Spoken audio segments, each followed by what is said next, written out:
The morning sun cast long shadows across the grand gates of Buckingham Palace as thousands of tourists gathered for the daily spectacle. Among them stood Marcus Thompson, a middle-aged accountant from Ohio who had saved for 3 years to bring his family to London. His wife Sarah adjusted their teenage daughter Emma's backpack, while their 12-year-old son Jake pressed his face against the ornate iron railings, trying to catch a glimpse of the famous red-coated guards. Marcus had always been a rule follower. In his 42 years, he had never received so much as a parking ticket. His co-workers back in Cleveland often joked that he was so methodical and careful that he probably checked the weather forecast before deciding what socks to wear. This reputation for being overly cautious had followed him throughout his life, from his college days where he was known as the student who arrived 15 minutes early to every class, to his current position as a senior accountant at a mid-sized firm where his attention to detail was legendary. The Thompson family had planned this trip down to the minute. Sarah had created a detailed itinerary that included every major tourist attraction, restaurant reservation, and even bathroom breaks. They had studied maps of London for months, watched countless YouTube videos about British customs and etiquette, and Marcus had even purchased a guidebook specifically about royal protocol. He wanted everything to be perfect for his family's once-in-a-lifetime vacation. As they stood among the crowd of international visitors, Marcus noticed the impressive security presence around the palace. Uniformed police officers patrolled the perimeter, their eyes constantly scanning the crowd. Security cameras were positioned at every corner, and he could see the distinctive figures of the Queen's Guard standing motionless at their posts. The sight made him feel both awed and slightly nervous. This was, after all, one of the most protected buildings in the world. Emma, their 17-year-old daughter, was busy taking selfies with her friends back home via video chat. She had been looking forward to this trip for months, constantly posting countdown updates on her social media accounts. The palace represented everything magical about England that she had read about in her favorite novels. She dreamed of perhaps catching a glimpse of royalty, though she knew the chances were slim during a regular tourist visit. Jake, on the other hand, was fascinated by the military precision of the guards. He had been studying British history in school and was particularly interested in the traditions and ceremonies that had remained unchanged for centuries. He peppered his father with questions about the guards' uniforms, their duties, and whether they were allowed to talk while on duty. Marcus did his best to answer, referring frequently to the guidebook he carried in his jacket pocket. The crowd began to buzz with excitement as the time for the changing of the guard ceremony approached. Tourists jostled for better positions, cameras were readied, and tour guides began their well-rehearsed explanations of the upcoming spectacle. The Thompson family found themselves pressed closer to the palace railings as more people arrived, eager to witness the famous ceremony. Marcus felt a surge of pride as he looked at his family. This trip represented years of careful saving and planning. He had worked overtime for months, taking on extra clients during tax season and foregoing small luxuries to ensure they could afford this dream vacation. Sarah had been equally dedicated, organizing every detail and researching each attraction to maximize their experience. Seeing the wonder in his children's eyes made every sacrifice worthwhile. As they waited, Marcus struck up a conversation with a British family standing nearby. The Johnsons were from Manchester and had brought their own children to see the ceremony during their school holidays. Mr. Johnson, a teacher named David, was happy to share his knowledge about the palace and its history. He explained the significance of various architectural features and pointed out details that most tourists overlooked. Mrs. Johnson, Margaret, was equally friendly and began chatting with Sarah about the challenges of traveling with teenagers. They compared notes on keeping children engaged during cultural activities and shared recommendations for family-friendly restaurants in London. The conversation helped ease the Thompson family's nervousness about being in a foreign country and made them feel more at home among the crowd. During their conversation, David Johnson mentioned something that would later prove significant. He explained that while tourists were welcome to watch the ceremony and take photographs, there were strict boundaries that should not be crossed. He pointed out the designated viewing areas and emphasized that the palace guards took their duties extremely seriously. Any interference with their movements or duties would result in immediate intervention by security forces. Marcus nodded thoughtfully at this information, making mental notes about where the family should position themselves for the best view while staying within the appropriate boundaries. He appreciated having clear guidelines to follow and felt more confident knowing exactly what was expected of tourists during the ceremony.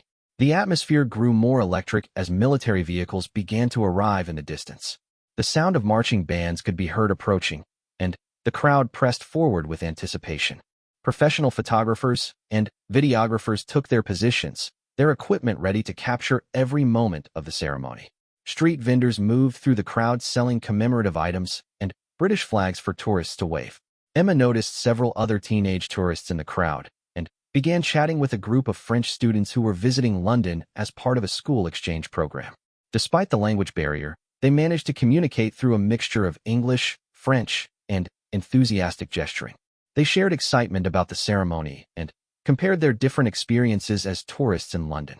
Meanwhile, Jake had become fascinated by the palace architecture itself.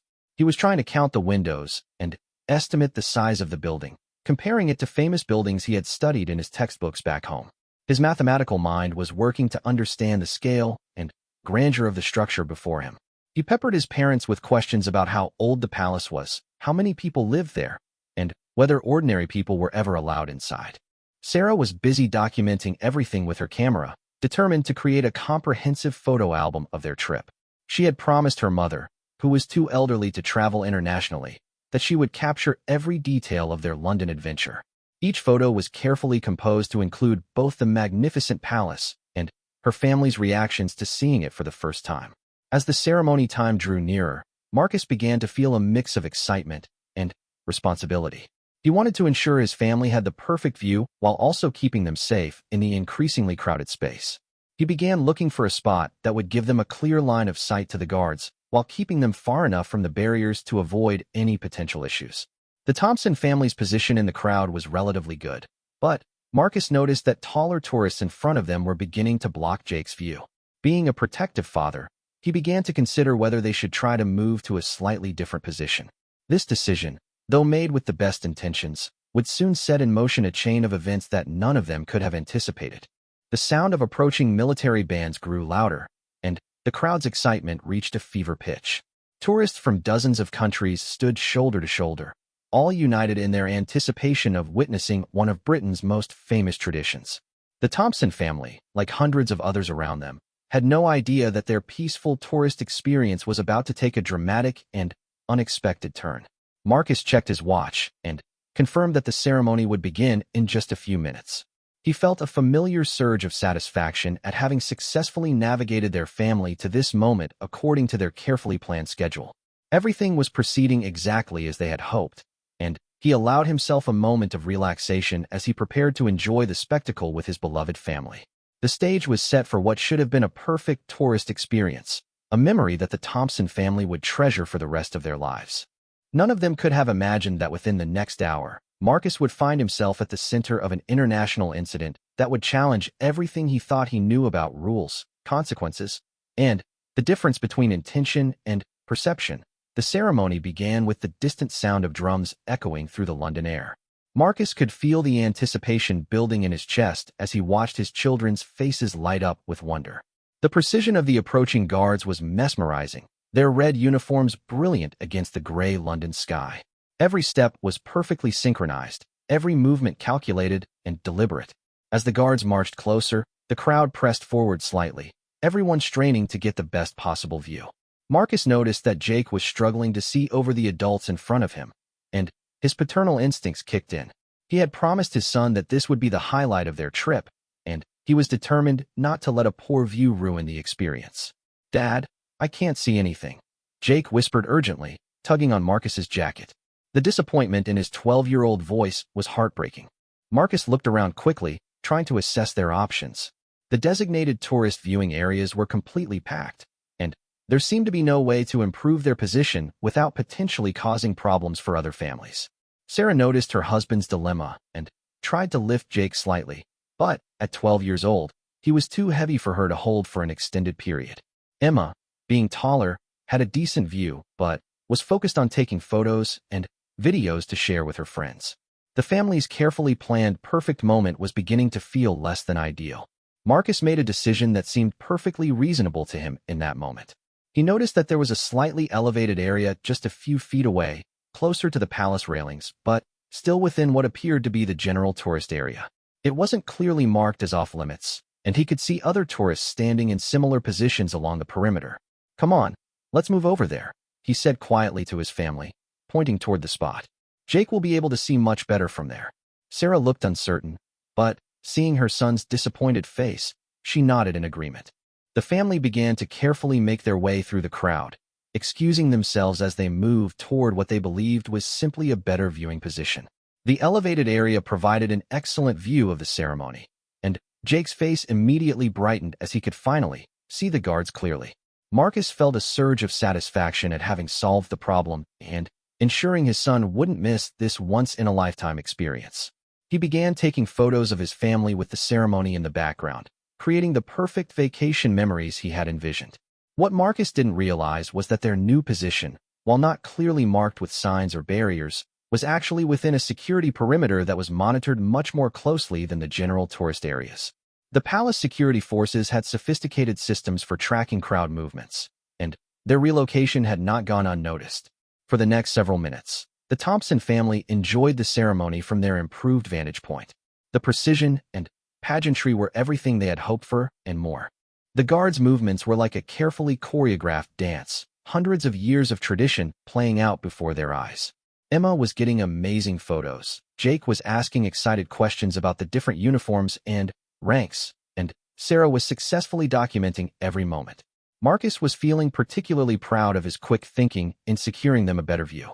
This was exactly the kind of problem-solving and attention to detail that had served him well throughout his career and personal life. He had identified an issue, found a solution, and implemented it successfully. Everything was going according to plan. However, as the ceremony continued, Marcus began to notice that they seemed to be attracting more attention than other tourists. Several uniformed security officers had positioned themselves nearby, and he occasionally caught them glancing in their direction.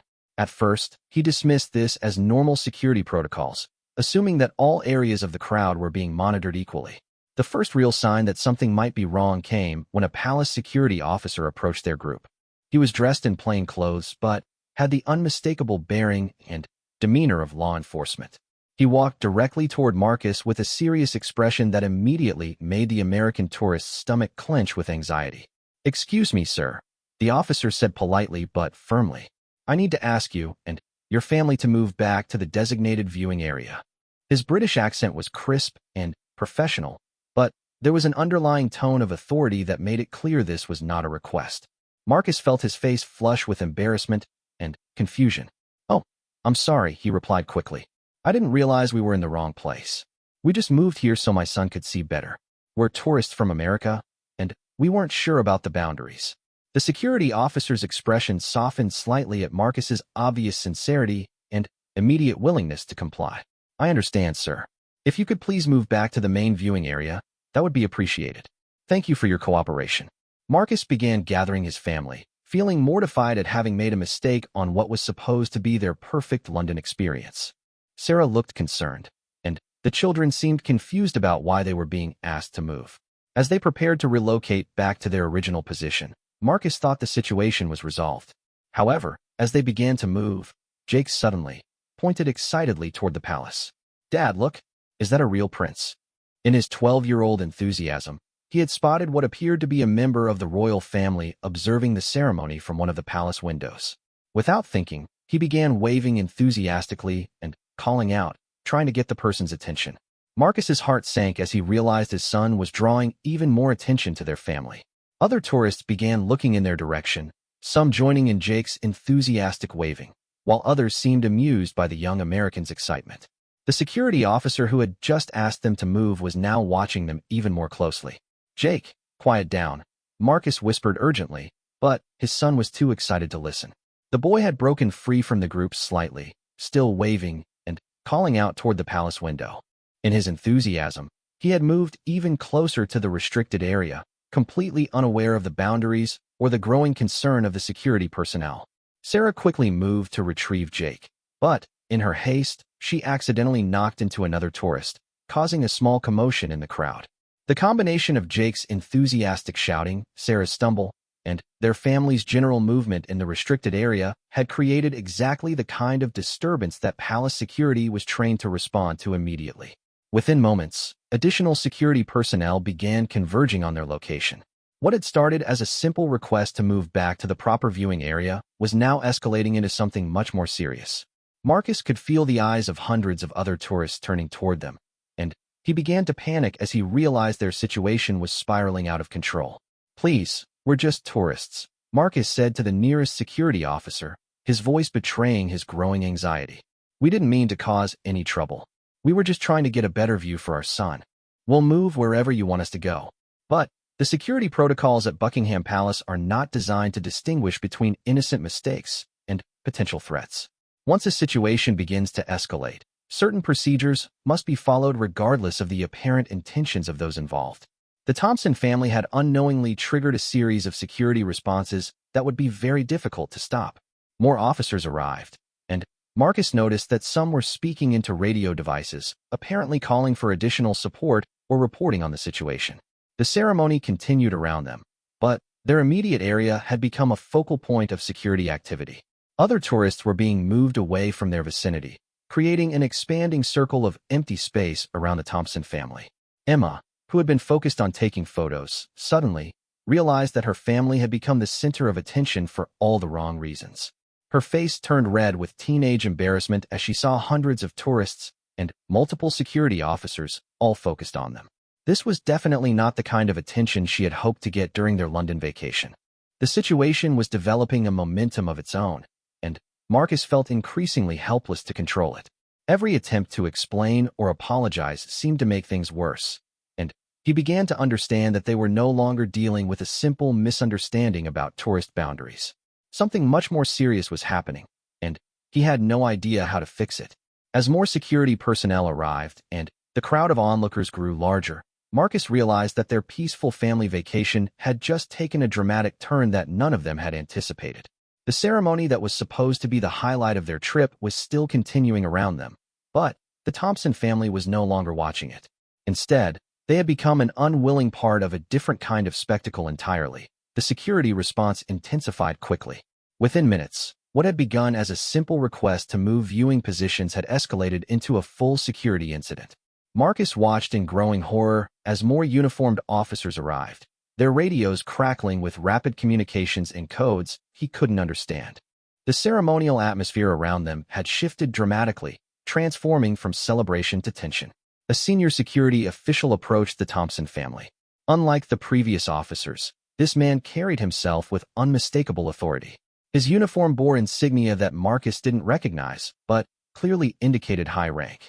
When he spoke, his voice carried the weight of years of experience dealing with security situations at one of the world's most protected locations. "Sir, I'm Commander Williams with the Royal Protection Unit," he announced formally. "I need you and your family to come with me immediately." The words hit Marcus like a physical blow. This wasn't just about standing in the wrong place anymore. The phrase Royal Protection Unit carried implications that made his legs feel weak. Sarah instinctively moved closer to her children, her maternal instincts triggered by the increasingly serious tone of the situation. Emma's face had gone pale, and she was no longer taking photos. Instead, she was looking around nervously at the growing circle of security personnel surrounding them. Jake, still not fully understanding the gravity of what was happening, continued to look back toward the palace windows, hoping to catch another glimpse of what he believed might have been royalty. "Commander, please," Marcus began, his voice cracking slightly with stress. "We're just tourists. We didn't mean to cause any problems. We were just trying to watch the ceremony with our children. If we've done something wrong, we apologize completely." Commander Williams studied Marcus's face carefully. His years of experience had taught him to read people quickly and accurately. He could see genuine confusion and fear in the American tourist's eyes, but security protocols didn't allow for assumptions based on appearances.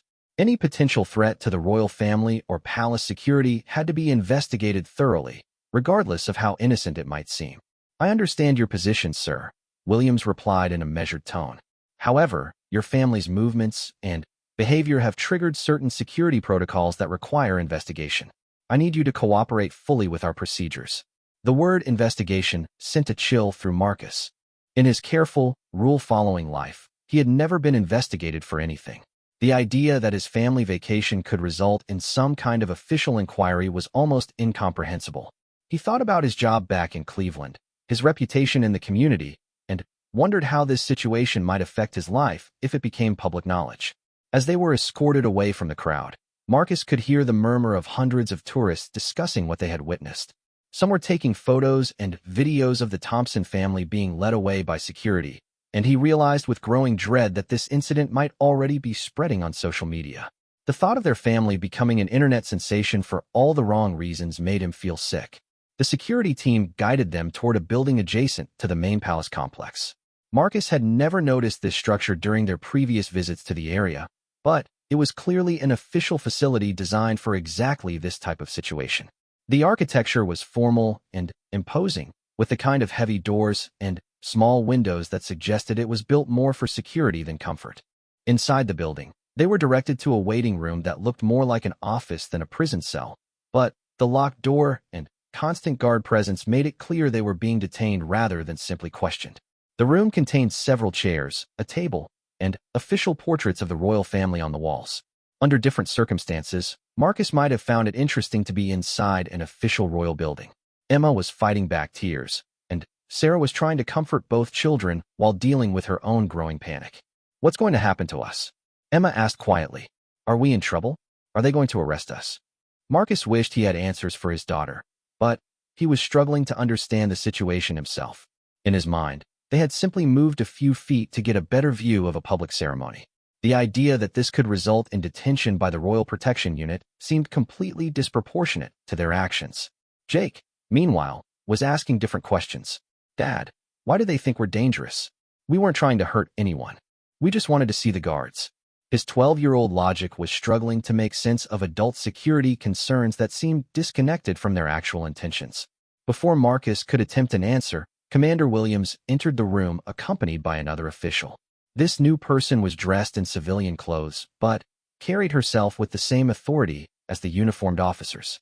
She introduced herself as Detective Inspector Sarah Collins from the Metropolitan Police. "Mr. Thompson," she began, consulting a file that had apparently been compiled about their family in the short time since the incident began. "I need to ask you some questions about your activities today and your reasons for visiting London." The formal interview process that followed was unlike anything Marcus had ever experienced.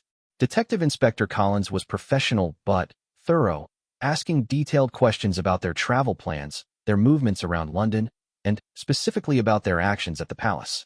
She wanted to know how they had chosen their viewing position, whether they had received any information from other people about palace security, and whether they had any connections to political or activist organizations. Each question made Marcus more uncomfortable as he realized how his innocent family vacation could be interpreted through a security lens. Their detailed planning, which he had been so proud of, now seemed potentially suspicious. Their interest in royal history and palace architecture, which had motivated their visit, could be viewed as reconnaissance. Even their conversation with the British family they had met in the crowd was scrutinized for any signs of coordination or advanced planning. Sarah was asked similar questions separately, and Marcus could hear her voice from an adjacent room, explaining their family's travel plans with the same bewildered tone he was using. The children were interviewed by a specialist officer trained in speaking with minors, and Marcus worried about how this experience might affect them psychologically. During the questioning, Detective Inspector Collins revealed information that shocked Marcus. The elevated area where they had moved to improve Jake's view was actually within a security perimeter that extended beyond the obvious barriers and signs. More concerning, their movement into this area had occurred at the exact moment when a member of the royal family was observing the ceremony from the palace windows.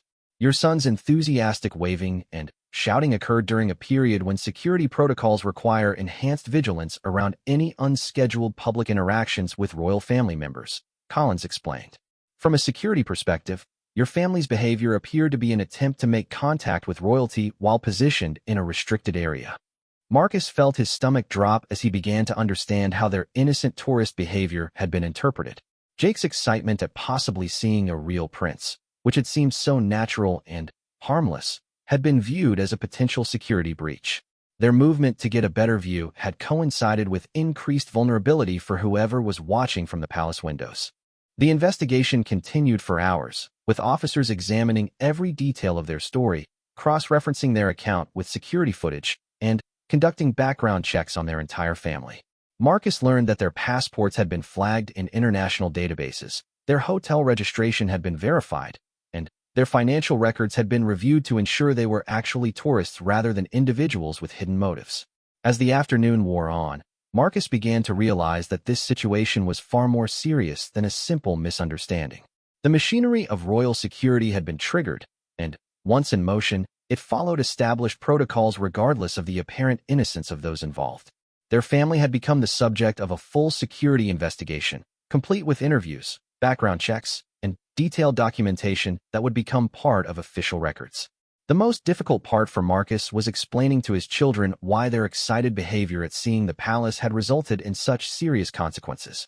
How could he help them understand that in the world of royal security, there was no such thing as innocent enthusiasm when it occurred in the wrong place at the wrong time? As evening approached, and their detention continued, Marcus began to fear that their London vacation might end very differently than they had planned.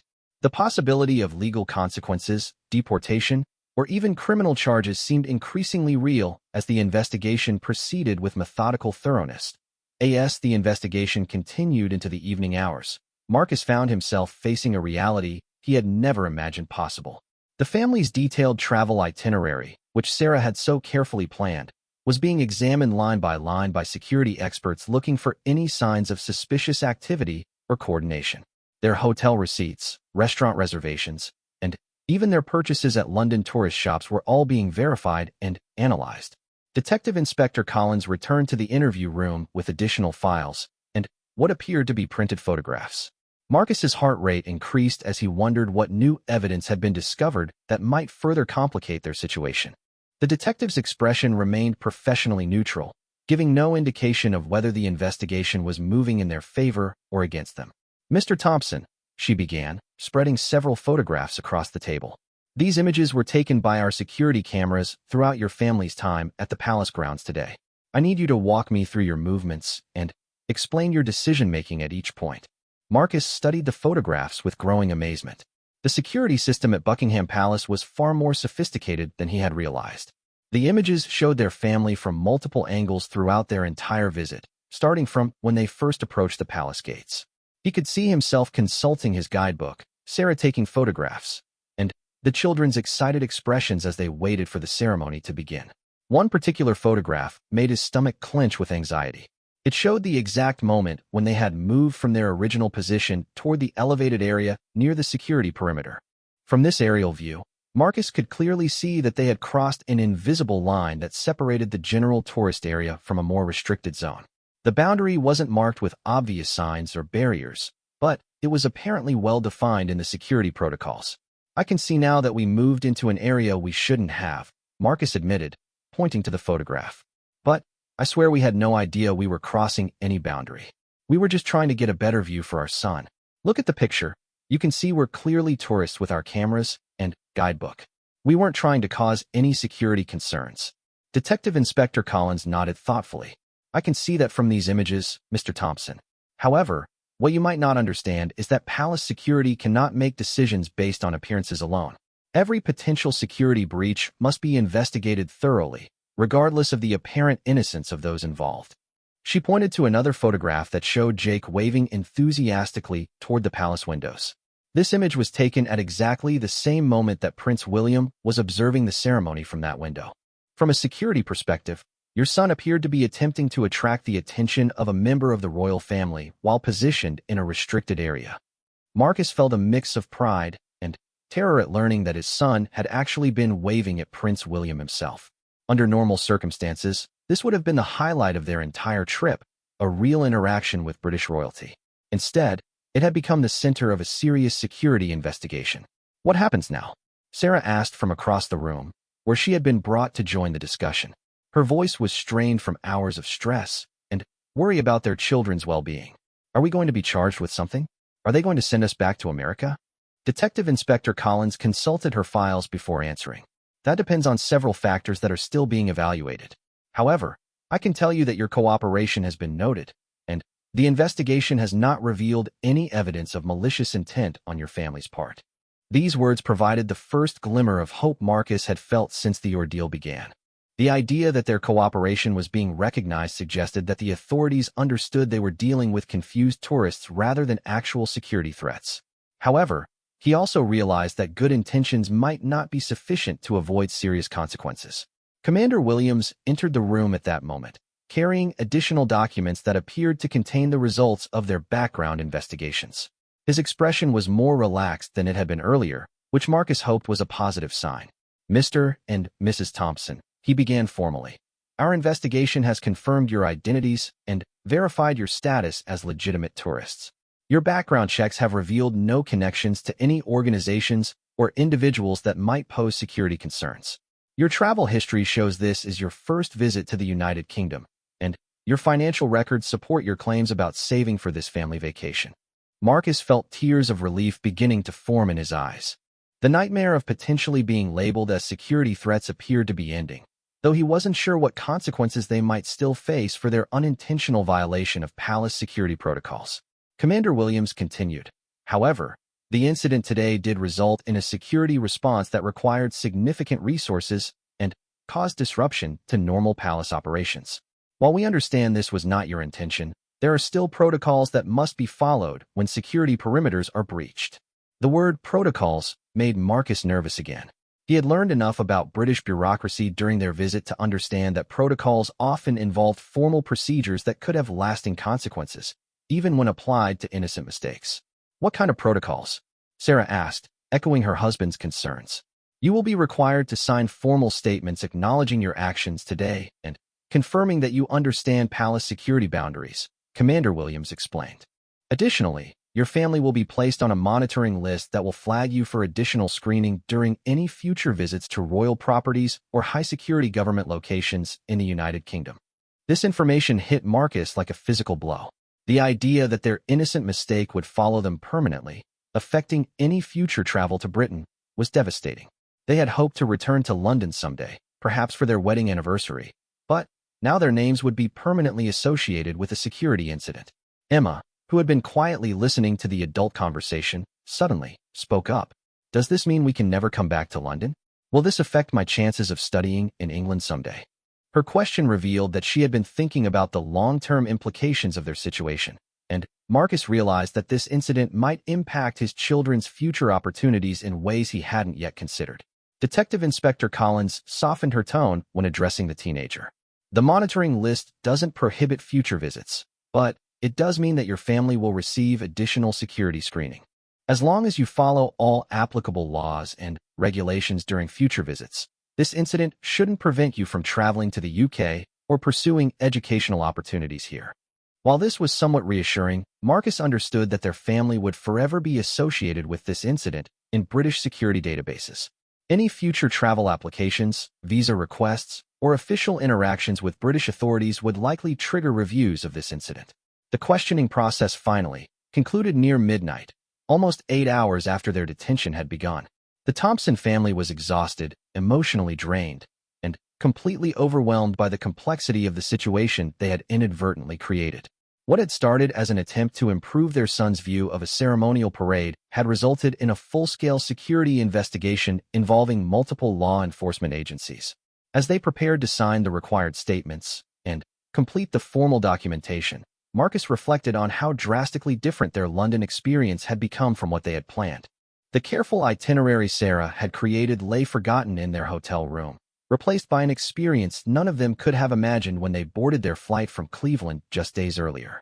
The children were finally allowed to rest in a family waiting area while the paperwork was completed, but Marcus could see that both Emma and Jake had been deeply affected by the day's events. Their excited anticipation about visiting London had been replaced by confusion and worry about the consequences of their actions. As the formal documentation process continued, Marcus began to realize that their ordeal was far from over. While they might avoid criminal charges or immediate deportation, the incident would likely generate media attention, official reports, and permanent records that would follow their family for years to come. The Thompson family was finally released from custody at 2 o'clock in the morning, nearly 12 hours after their ordeal had begun. As they stepped out of the security facility into the cool London night air, Marcus felt as if they were emerging from a surreal nightmare. The same streets that had seemed so magical when they first arrived in London now felt different, charged with the memory of their unexpected encounter with the serious side of British security. The taxi ride back to their hotel was conducted in near silence. Emma stared out the window at the empty London streets, while Jake had fallen asleep against his mother's shoulder, exhausted by the emotional stress of the day. Sarah held her son protectively, her eyes reflecting the trauma of watching her family become the subject of an international security investigation. Marcus found himself reviewing every detail of the day, trying to understand how their innocent family vacation had spiraled so completely out of control. The guidebook in his jacket pocket, which had seemed so helpful that morning, now felt like evidence of their naivety about the complexities of visiting royal properties in modern Britain. When they arrived at their hotel, Marcus was surprised to find several people waiting in the lobby. His heart sank as he realized that news of their incident had somehow reached the media. A reporter from a British tabloid approached them as they entered, followed by a photographer who began taking pictures despite the family's obvious exhaustion and distress. "Mr. Thompson, can you comment on reports that your family was detained by the Royal Protection Unit today?" the reporter asked, blocking their path to the elevators. "Were you attempting to contact members of the royal family during the ceremony?" Marcus felt overwhelmed by this new development. After hours of careful questioning by professional investigators, he was now facing aggressive journalists who seemed interested in sensationalizing their story rather than understanding the truth. He tried to shield his children from the cameras, while Sarah fumbled for their room key. "We have no comment," Marcus said firmly, though his voice shook with exhaustion. "We just want to get our children to bed. Please respect our privacy." The hotel manager, recognizing the situation, quickly intervened and escorted the Thompson family to their room via a service elevator, helping them avoid further harassment from the media. However, Marcus realized that their ordeal was far from over. If the story had already reached the press, it would likely spread much further before their vacation was finished. In their hotel room, the family finally had a chance to process what had happened to them. Emma immediately checked her social media accounts and discovered that videos of their detention had already been posted online by other tourists who had witnessed the incident. The footage showed security officers surrounding their family and escorting them away from the crowd, and the comments were a mixture of sympathy, criticism, and wild speculation about what they might have done. "Dad, there are hundreds of people talking about us online," Emma said, her voice filled with teenage horror at unwanted internet attention. "Some people are saying we're terrorists or criminals. Others are defending us and saying the security was too harsh. I don't know what to believe anymore." Marcus sat on the bed beside his daughter and looked at the phone screen showing their family's moment of crisis being dissected by strangers around the world. The reality of social media's power to amplify and distort events was something he had never fully appreciated until now. Their private family experience had become public entertainment, subject to interpretation and judgment by people who had no understanding of the actual circumstances. Sarah was dealing with practical concerns, checking their travel insurance, and trying to determine whether they had any legal representation available if needed. The formal statements they had signed at the security facility included contact information for legal aid services, but she wasn't sure whether their situation required professional legal advice. "Should we call a lawyer?" she asked Marcus. "I don't understand all the implications of what we signed tonight. What if there are consequences we don't know about yet?" Marcus considered her question carefully. Their ordeal had taught him that situations involving royal security were far more complex than he had realized, and the long-term consequences might not become apparent until later. However, he also worried that seeking legal representation might make their situation appear more serious than it actually was. Before he could answer, his phone began ringing. The caller identification showed his brother's number from Cleveland, and Marcus realized that news of their detention had somehow reached their family back home. Over the next hour, they received calls from worried relatives, confused friends, and even Marcus's employer, all wanting to understand what had happened to the quiet accountant and his family during their London vacation. Each conversation was exhausting, as Marcus tried to explain a situation that he still didn't fully understand himself. The story sounded unbelievable even as he told it. How a simple attempt to get a better view at a tourist ceremony had resulted in detention by the Royal Protection Unit and international media attention. The most difficult call came from Sarah's elderly mother, who had been following news reports about American tourists causing trouble at Buckingham Palace. She was frightened and confused, worried that her family was in danger or had been involved in something criminal. Trying to reassure her while managing their own stress and exhaustion proved almost impossible. As dawn broke over London, the Thompson family found themselves dealing with a crisis they had never anticipated. Their carefully planned vacation had been completely derailed, and they now faced decisions about whether to continue their trip or return home immediately. The remaining days of their itinerary, visits to other historical sites, shows in the West End, day trips to nearby cities, all seemed impossible now that they were the subjects of media attention and official scrutiny. Emma made the decision for them. "I want to go home," she announced quietly.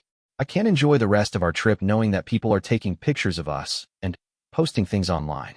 I just want this to be over." Jake, who was just beginning to understand the full implications of what had happened, agreed with his sister. The magical London adventure he had been so excited about had been replaced by something confusing and frightening that he didn't want to continue experiencing. Marcus called the airline to inquire about changing their return flights, though he wasn't sure whether their situation with British authorities would allow them to leave the country immediately. The customer service representative was sympathetic, but explained that flight changes would be expensive and might not be possible given their current circumstances. While dealing with these practical concerns, Marcus received an unexpected phone call that would change everything. The caller identified himself as James Morrison, a representative from the royal household's public relations office. His tone was formal but not unfriendly, and he asked if the Thompson family would be willing to meet with palace representatives to discuss their experience. "Mr. Thompson," Morrison explained, "your situation has generated significant public attention, and we believe it would be beneficial for all parties to have a more comprehensive discussion about what occurred yesterday. We're particularly interested in understanding how to prevent similar misunderstandings with international visitors in the future." This unexpected development gave Marcus hope that their ordeal might lead to something positive rather than just permanent problems. The idea that palace officials were interested in learning from their experience suggested that they might not be viewed solely as troublemakers or security threats. The meeting was arranged for later that day at a discreet location away from the media attention that had surrounded their hotel. Marcus agreed, hoping that direct communication with palace representatives might help resolve their situation and perhaps provide some closure for his traumatized family. As they prepared for this crucial meeting, Marcus reflected on how much their understanding of the world had changed in just 24 hours. Their innocent American perspective on royal tourism had been completely reshaped by exposure to the realities of modern security concerns and international media attention. The Thompson family's London vacation had become something entirely different from what they had planned, not just a tourist experience, but an education in the complexities of contemporary Britain, the challenges of international travel, and the unexpected ways that innocent actions can have serious consequences in our interconnected world. Their story, which had begun with such simple hopes and careful planning, was about to take one final unexpected turn that would ultimately reveal truths about human nature, institutional responsibility, and the power of genuine communication to bridge even the most challenging misunderstandings.